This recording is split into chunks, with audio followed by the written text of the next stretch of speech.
três idealizadores foram Antônio Toledo Pisa, um engenheiro paulista, Domingos Jaguaribe, um médico cearense, e um advogado, Estevão Leão Burru, que era um franco-brasileiro, advogado formado pela Faculdade de Direito do Largo São Francisco.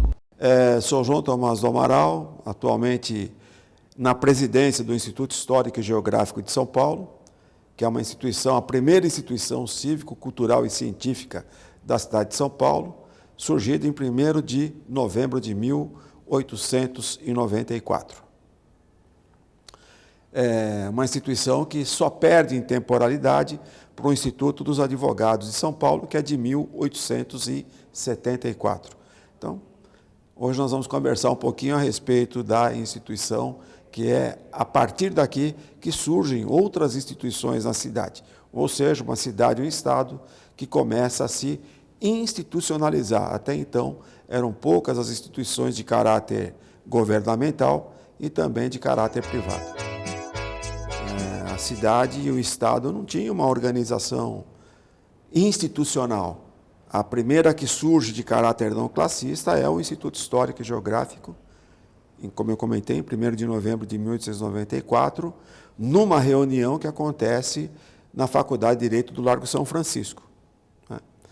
E depois a instituição faz reuniões por alguns próprios da cidade, o Ginásio do Estado, o Colégio Normal, a Escola Normal, na Praça da República, o Ginásio do Estado, que estava na Pinacoteca. Depois vem para algumas propriedades aqui do centro histórico da cidade, até que em 1904, esse terreno é adquirido, esse local.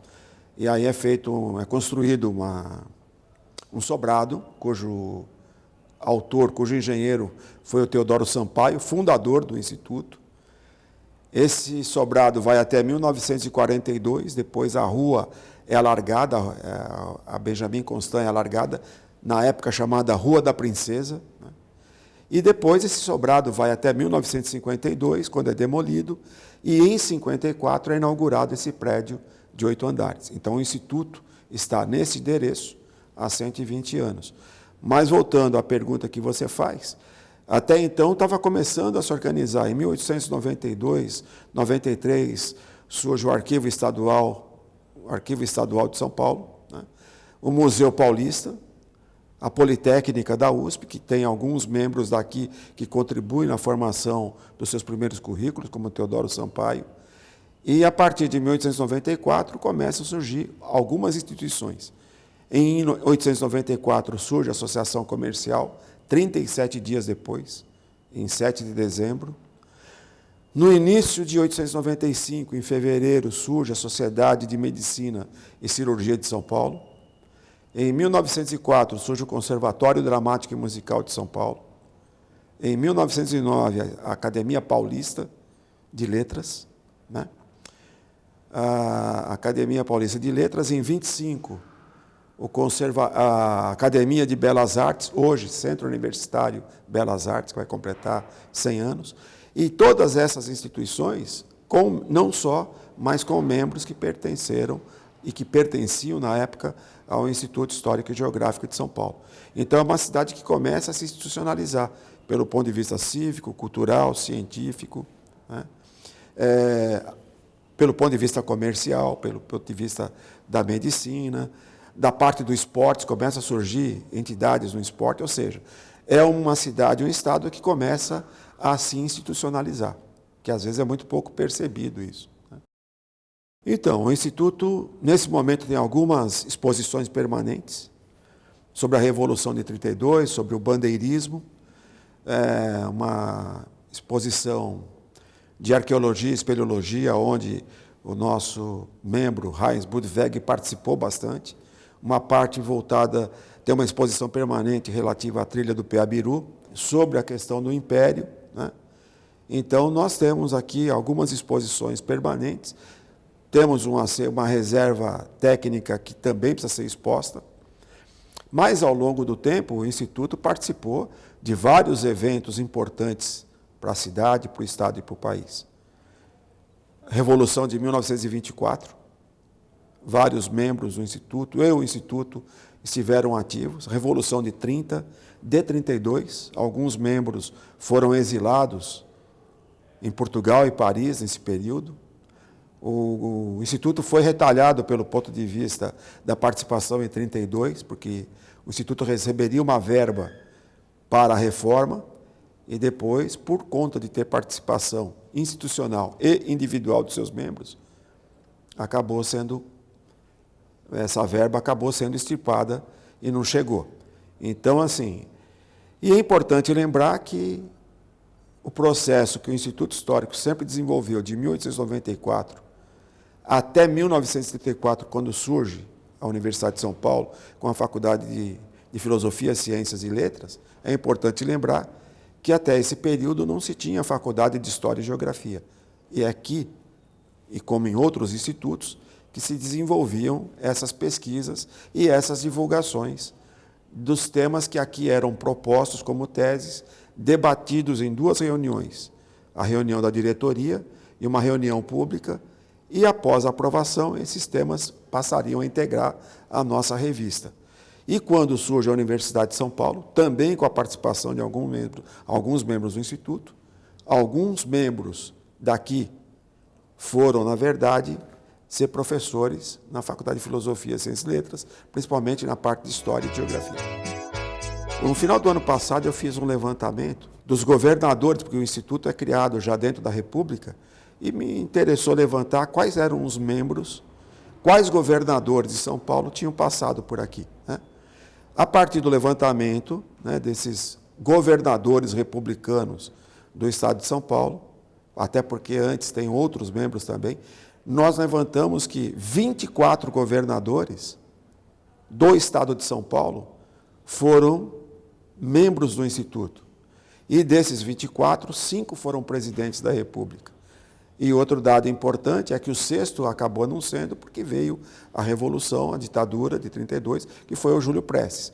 E uma curiosidade interessante é que teve um dos governadores que foi ao mesmo tempo governador do Estado de São Paulo e presidente do Instituto, que foi o Altino Arantes. E quando o Altino Arantes não presidia as reuniões, quem presidia as reuniões aqui era o Dom Duarte Leopoldo de Silva, que era o seu vice-presidente, idealizador da Catedral da Sé, né? Ou então o coronel Pedro Dias Campos, que também era secretário aqui e que participou ativamente das revoluções, tanto de 24 quanto de 32. Tanto que em 32 ele pede para afastamento da diretoria para ir combater, né? Em 24 ele combate do lado legalista e em 32 ele combate do lado dos paulistas. Então, e o mais recente, que faleceu agora, né, o mais recente que foi governador e membro do Instituto, o professor Cláudio Lembo, né, que faleceu recentemente. É óbvio que se nós pegarmos outros políticos, né, antes da República, nós vamos ter também outros membros. Eu estou falando desse levantamento República, né, República. Então, muitos desses governadores, a carreira política decolou bem depois, né? Um exemplo interessante é o Washington Luiz, né, que foi não só governador, veio vereador de Batatais para São Paulo, integrou em 1901 o Instituto Histórico e Geográfico de São Paulo, foi historiador importante da Comissão de História do Instituto, depois governador e presidente.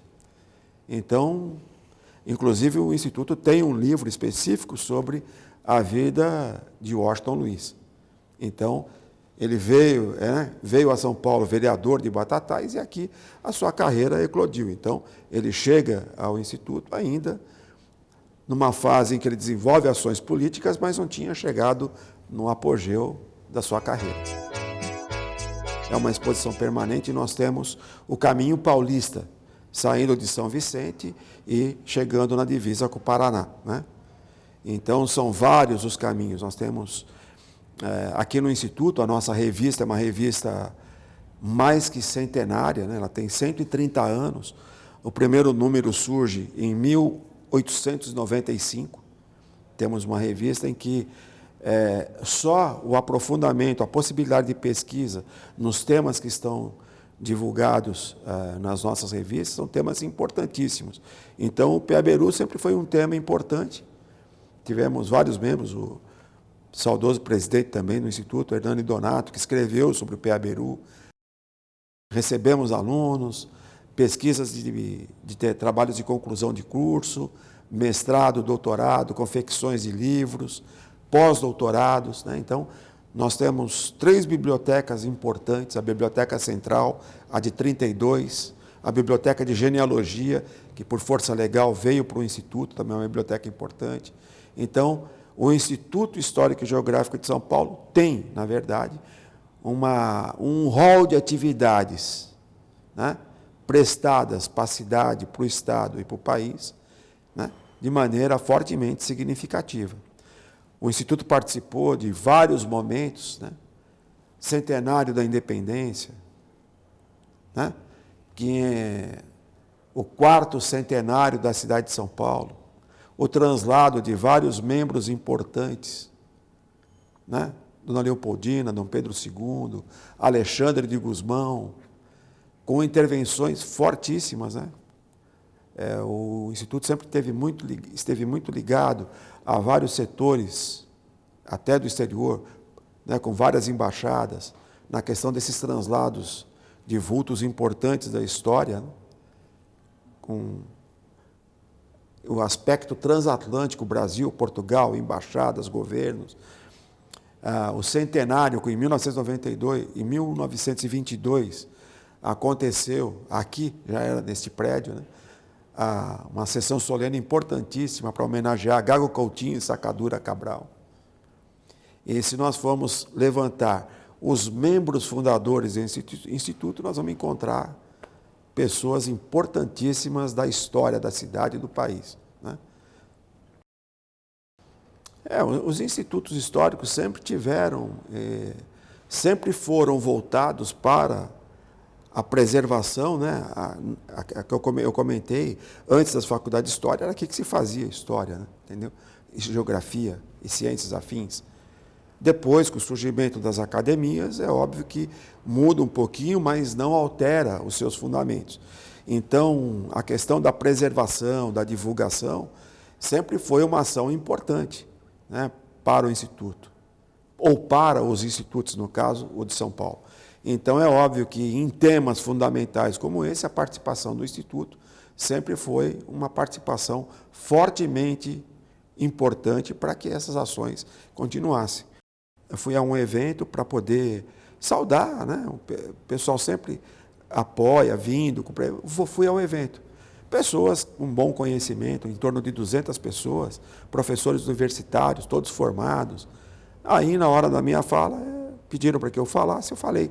Aí eu perguntei, olha, quem já foi ao Instituto Histórico e Geográfico de São Paulo? Silêncio. Vou mudar a pergunta. Quem conhece o Instituto Histórico e Geográfico de São Paulo? Silêncio. Após essa reunião, acabamos tendo uma reunião de diretoria, eu falei, olha, pessoal,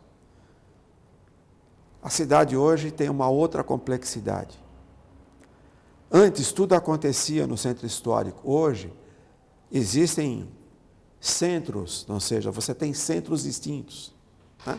E o pessoal não chega. Então, o Instituto tem que ser ponto de convergência, mas nós temos que também arrumar uma situação do Instituto também sair, né? Receber, mas também poder. Então, nós temos que fazer isso não só com o Instituto, como com o Centro Histórico. O Centro Histórico também tem que sair. Porque outro dia no rádio eu estava ouvindo, porque o centro da periferia da Zona Norte, né?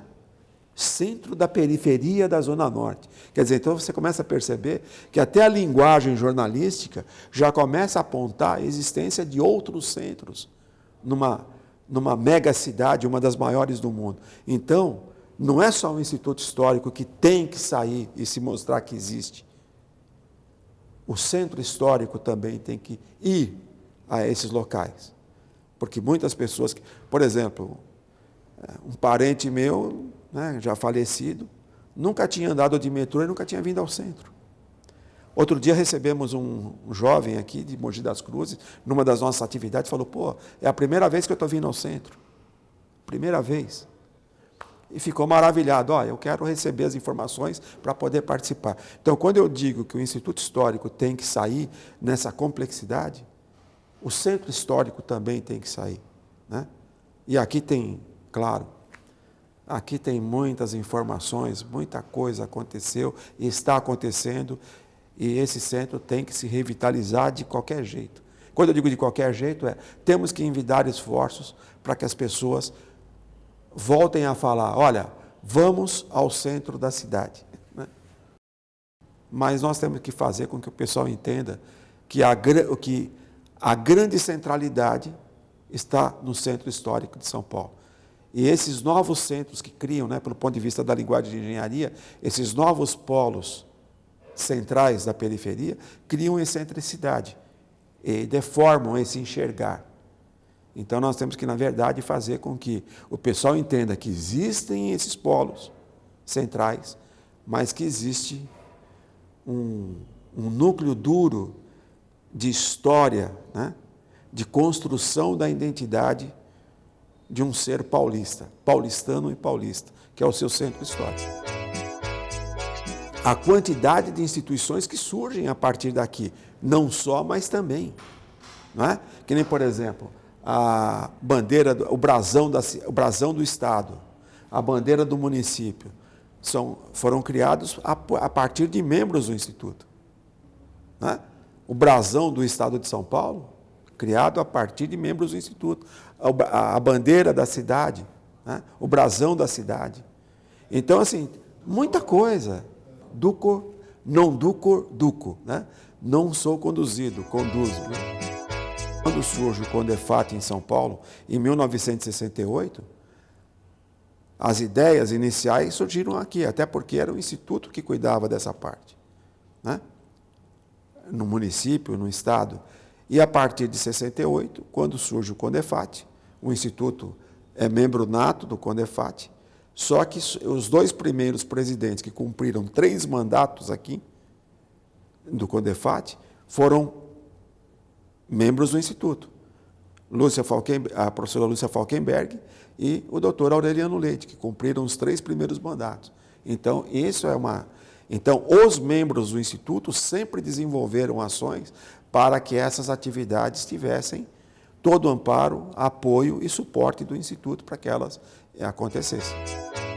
Com referência a essa exposição permanente de 32, uma exposição, vamos dizer assim, é um conteúdo que foi preparado, preservado pela família Burru, que está aqui já na 3ª, 4ª geração, e eles que constituíram esse acervo.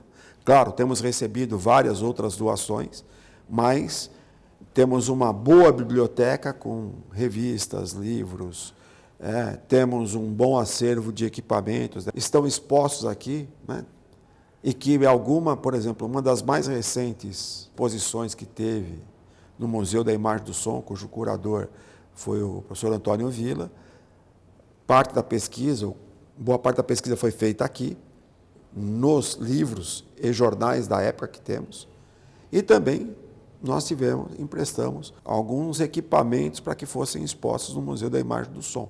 É importante lembrar que o Instituto sempre faz esse processo contributivo para que a população tenha conhecimento da sua história de forma plenamente gratuita, sem cobrar nada.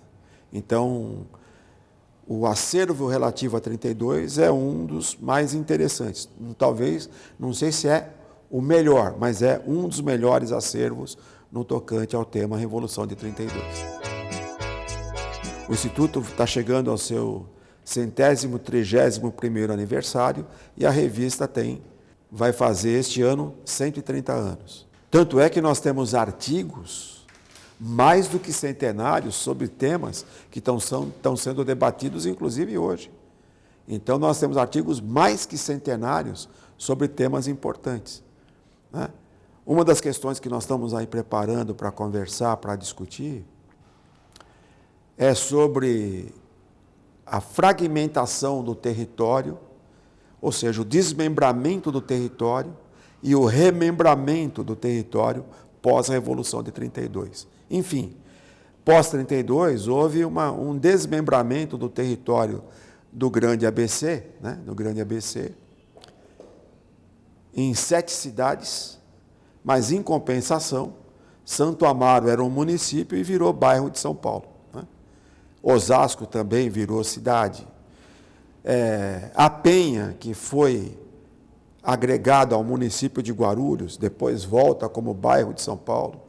Então, pós-32, nós temos um processo de desmembramento, mas também há remembramento. Tudo por questões e efeitos políticos. Isso está registrado. Então, como é que se chamava São Bernardo antigamente? São Bernardo da Borda do Campo. Então, nós temos artigos que remontam, né, ao período que antecede esses desmembramentos. Então, ou seja, aquilo que pode ser pesquisado sobre a história do município de São Paulo, sobre o Estado e sobre o Brasil, quero crer que as nossas revistas darão conta de bons caminhos, né, boas trajetórias de pesquisa. Histórico e geográfico, né? O Instituto se mantém da seguinte maneira: nós temos a locação do cartório, no primeiro andar, subsolo e parte do primeiro andar, e as contribuições estatutárias.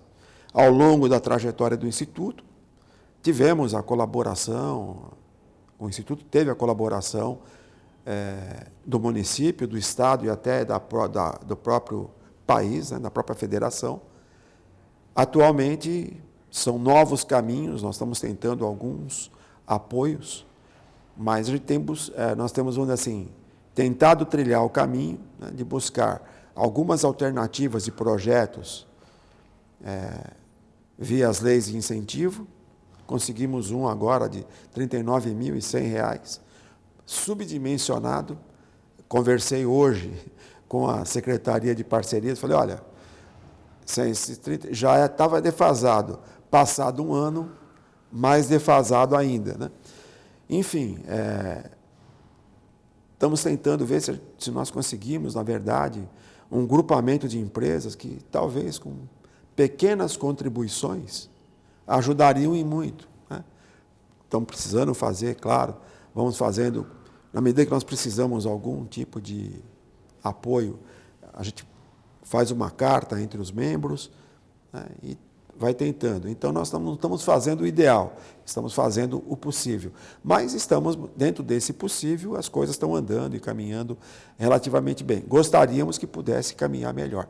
E, claro, né, esperando aí que o setor empresarial a gente pudesse conquistar alguns corações e mentes em prol da cultura, né, da cidade, do estado e do país, para que nós pudéssemos desenvolver mais ações. Então, conversar com alguns setores aí que nos ajudassem. Mas é isso. Em princípio, temos um aluguel. Tínhamos outros 2 que na pandemia saíram, foi uma perda fortemente significativa. E as contribuições estatutárias, que desde a sua fundação fazem parte, né, fazem parte das pessoas que têm toda essa vocação, essa inspiração e que tem que contribuir. Uma coisa importante que eu sempre chamo a atenção é que é o seguinte: quando o Instituto é criado juntamente com estas outras instituições, o que é a cidade de São Paulo? É o triângulo histórico. Só que hoje nós temos uma outra complexidade. Então, tudo acontecia no triângulo histórico, que aqui era a cidade, era o centro, né? Era o lugar onde se pulsa e que ainda pulsa e deve pulsar melhor.